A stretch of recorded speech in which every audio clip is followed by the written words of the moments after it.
안녕하세요. 대단히 반갑습니다. 그릭런 자연형TV 이종수입니다. 이번 시간은 1188번째 시간으로 한국인의 정신문화 5라는 글을 읽어드리겠습니다. 한국인의 정신문화 5, 평화주의 민족론. 한경도 관찰사 윤성훈이 치게하였다. 호적을 분탕한 과정을 군관 이희길 등이 사암터에서 돌아왔기에 신이 상사에게 물어보고 또 들을 것을 창관이 대략 다음과 같습니다. 중략. 장주부락에서 마을 외 부락까지 무려 1000집을 한꺼번에 태워버리니 연기는 하늘에 치솟고 사기는 배가 되었습니다. 적들은 감히 가까이 오지 못하고 남녀노소가 모두 흩어져 산 위로 올라가 바라보고 울부짖을 뿐이었습니다. 심지어 속에 묻은 곡물까지 다 파내어 불태웠으며 이미 밭에 심은 곡식은 모조리 짓밟아버렸고 마을 외 부락의 성체도 다 불태웠습니다.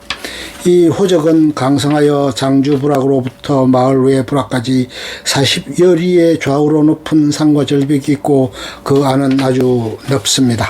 토지는 비옥하고 그 가운데로 큰 냇물이 흐르며 모든 부락들은 큰 물을 끼고 살고 있습니다. 집들이 절비하고 살림의 넉넉함은 물 아래에 있는 다른 호적들과 비교가 안 되었습니다. 그런데 잠깐 사이에 다 쓸어버리고 빈트로 만들고 나니 보기에 장쾌했습니다. 조선왕조실록 1600년 4월 8일 기사 중 만일 조선 사람들이 꿈을 깨어가지고 물을 주어 먹여가면서도 진보하여 공평하고 정직하고 편리하고 부국강병하는 학문과 풍속을 힘써거두면 조선 사람도 잉글랜드나 미국 사람만 못하지 않을 터이요. 조선도 천국을 쳐 요동과 만주를 차지하고 배상 8억만 원을 받을 터이니 원컨대 조선 사람들은 마음을 크게 먹어 10년 후 요동 만주를 차지하고 일본 대마도를 찾아올 생각들을 하기 바라노라 하면 될 테니 결심하여 할 생각만 하고 못되려니와는 생각하지 말지어다. 1896년 8월 4일 화요일 한글 현대문 독립신문. 한국의 알려진 이상한 통념 중 하나. 한국사, 특히 조선 건국 이후부터 한국전쟁까지의 역사를 주로 들먹이며 수천 년 동안 침공만 당해온 평화를 사랑하는 민족이라면서 이를 또 역으로 해석하여 한국인은 침략 따윈 하지 않았고 앞으로도 그럴 것이다 라는 주장을 펼치는 경우가 있다. 그러나 이를 그대로 수용하기엔 어폐가 너무 많다. 그나마 철벽방어를 일으켰으면 모를까 본토의 일부라도 점령당한 사례를 들먹이면 그저 자신들이 호구라고 자랑하는 것에 불과하다. 실상 호전적인 민족이었기에 예방전쟁 차원에서 주변국의 침공이 반복된 것일 수 있지만 정확히는 정복하러 왔다가 예방전쟁으로 변질되는 수준의 피해를 입는 경우가 반복된 것이다. 타민족이 보기엔 대규모 침공을 당해도 살아남는 괴상한 민족이었기 때문에 놔두면 후금처럼 패전국으로 성장할 가능성을 높게 보았다는 의미이다. 역사적 전례로 볼 때 당하기만 하는 국가가 살아남은 경우는 사실상 없었다. 한국인이 정말 평화주의 민족이었으면 진작에 한족에게 압수당한 만주족처럼 됐을 테니 살아남아도 단일민족이란 말은 못 꺼낸다. 이미 10세기 무렵 인구수 1억을 찍었던 중국 송나라도 약한 국방력 때문에 요검사 등의 침공만 당하다 무너졌다. 즉 인구수가 압도적으로 많고 영토가 광대한 나라라도 침공만 당하다가 끝내 멸망하고 만다. 현대까지 문화적 명맥을 유지하고 있기 위해서는 최소한 자국을 방어하기 위한 국방력이 보장되어야 하며 정근대 시대에는 자국 방어를 위해서 주변 약소국을 상대로 예방전쟁이 많았다. 실제 한국 역사를 살펴보면 고대사에는 당연히 다른 나라를 침공했던 사례가 발견된다. 고구려도 초기에 엄연한 약달로 경제를 유지했고 침공으로 영토를 넓힌 국가인데 강개토대왕이 어떻게 해서 만주 일대로 영토를 확장했는지 이후 발해 역시 그 넓은 영토를 어떻게 확장했는지 생각해보자. 그리고 당시 삼국은 서로 다른 나라였고 이들이 한 세기도 쉬지 않고 치고받고 싸웠다는 것은 익히 알려진 사실이다. 특히 백제는 자신들의 전쟁에 일본을 자주 동원했는데 일본군은 백제가 멸망했음에도 동원되었다. 백제의 침략전쟁 스케일을 보면 이 시점부터 평화주의와는 거리가 멀었다는 걸 알 수 있다. 거기에 일본은 나당연합에 망한 백제의 잔존 세력을 지원하기 위해 동원할 수 있는 일본군을 전부 수집해서 한반도로 파병했지만 결국 패전한다. 이후 대부분의 백제인들은 일본에 정착하게 된다. 나당전쟁도 물론 당나라가 빌미를 제공했지만 신라가 선제가 공격해서 일어났고 광군은 아니지만 신라의 적 신라군은 스시마성과 강성할 때는 일본 본토 후쿠오카 구마모토 지역까지 유린했다. 중세로 넘어가면 고려시대나 조선시대에 빈번했던 우랑캐토벌 동북구성 사군 육진 개척도 여진족과 같은 다른 족속들에게는 명백한 침략이다. 단 여진족은 고려시대부터 고려의 북방지역의 약탈을 지속적으로 일삼았기에 동북구성 사군 육진 개척은 어찌 보면 정당방위로 볼 수 있다. 물론 조선 초 이성계의 영향력 아래 여진족을 통제하던 시기도 있다. 더불 당시 그냥 불만 지른 게 아니라 학살은 물론 농경지에다 소금까지 뿌렸다. 심지어 조선은 외란 직후의 극도의 혼란스러운 상황에서조차 여진족 마을을 불태우고 토벌하였다. 방어전으로 버티다 항복한 병자호란도 결과적으로 조선이 먼저 선전포고를 날렸다. 이는 강력한 유목 제국의 등장을 막기 위한 예방전쟁의 성격을 띤 침공이었는데 10세기부터 송나라를 삥 뜯어먹으며 군신관계를 요구해왔던 요 검뿐만 아니라 전 세계를 호령하던 몽골 제국에 대한 경험이 조선에게 강렬한 트라우마로 남았기 때문이다. 그렇기 때문에 미리 싹을 자르기 위해 학살이나 거주지 파괴에 부족한 이간질 등을 통해 북방민족의 힘을 지속적으로 빼놓은 것이다. 심지어 여진족 도벌을 위해서 명예 지원을 요청하기도 했으며 명 역시도 조선에 지원봉을 보내서까지 여진족을 조져댔다.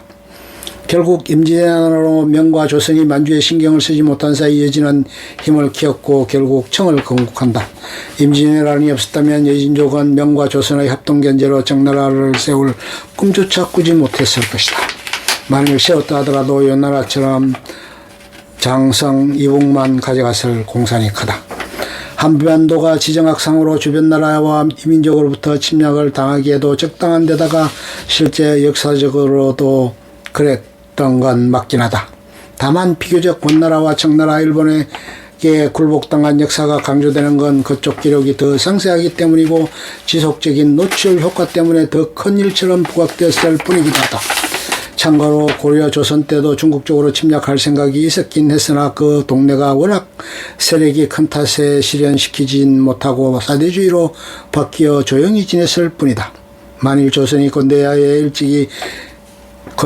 일찍이 성공시키고 강력한 국가를 갖추었다면 중국이나 일본으로 쳐들어가지 않았을 거라 전혀 장담을 못한다.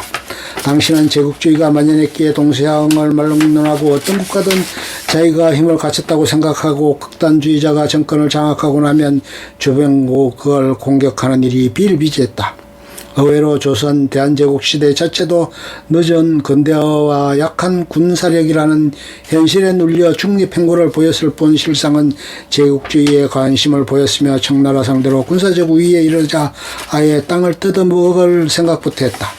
한국의 특성은 다소 정치적 호전적인 성향 혹은 군사주의라는 견해가 있다. 외국인이 볼 때 한국인은 군사력 정강을 한다고 하면 찬성하면 했지 비판이나 반대는 하지 않는다는 것.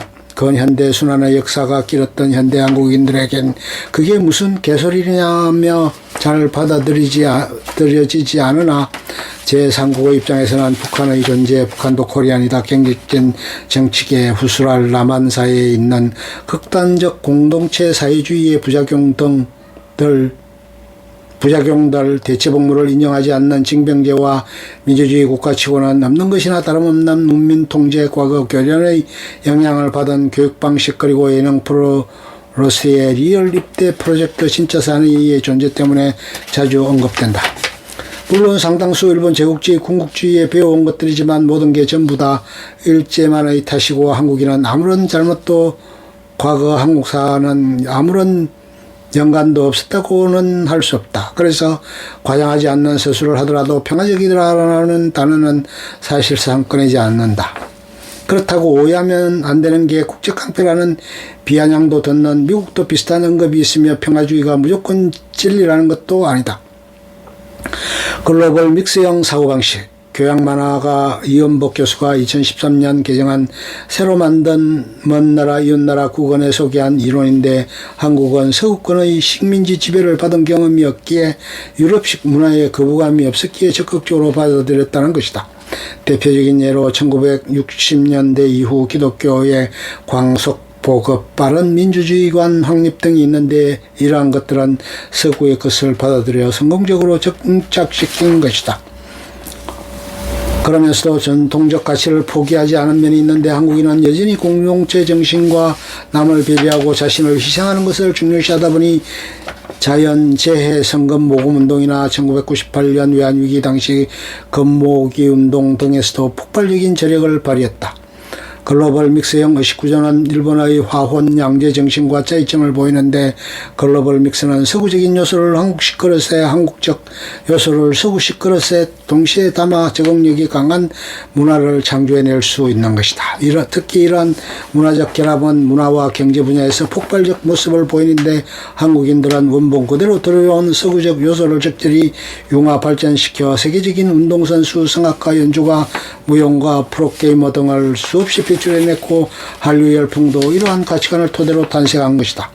세계적으로 알려진 미국 할리우드 영화와 팝송이 미국 대중문화 고유의 질보다는 미국의 막강한 국력과 풍부한 자금을 토대로 한 반면, 한국의 경우는 가무에 남다른 재능이 있다거나 자국의 문화가 뛰어나서 그랬다고 하는 경우도 있지만 그걸로는 설명이 불가능하다. 이에 이연복 교수는 한류의 성공 비결은 글로벌 믹스가 한 몫을 했을 것이라고 보았다. 경제 분야에서도 1960년대부터 미국 유럽 유학생들이 그 나라 학문을 배워 돌아온 후 그걸 우리 실정에 맞게 다듬어 경제 발전을 이루었고, 거기에 한국인 특유의 헝그리 정신과 같은 투자 및 노력이 더해져 2017년 기준 수출 5,739억 불짜리의 세계 5위 경제대국까지 갈 수 있었던 것이다. 다만 이와 같은 견해는 이연복 교수의 자의적이고 개인적인 견해라 이견이 있을 여지가 있다. 이연복 교수는 해당 분야의 전공자도 아니다. 끝. 좋으면 좋아요, 구독, 알림 설정 눌러주세요. 감사합니다.